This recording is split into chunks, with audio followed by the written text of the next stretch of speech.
નમસ્કાર, જય કિસાન. ચોમાસાનો સારો એવો વરસાદ થયો અને આપણા ખેતરમાં પાણી ભરાયેલ રહેતું હોય તો ખેતરના વચ્ચોવચ્ચે પાઇપલાઇન જો નાખેલી હોય તો એ પાણી આપણે એનો ઉપયોગ કઈ રીતે કરી શકાય, આપણા પાકને ઊભેલા પાકને નુકસાન ન થઈ શકે.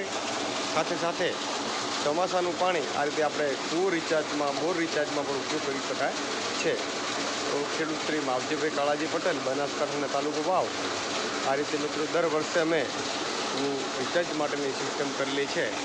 આ મિત્રો આપણે વૃક્ષો વાવેલા છે, આંબા છે, ચીકુ છે, જામફળ છે, બોર છે, બોરડી છે વગેરે.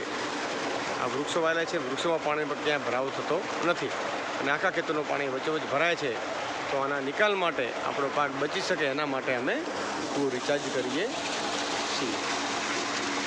તમે પણ આ સિસ્ટમ કરી શકો છો.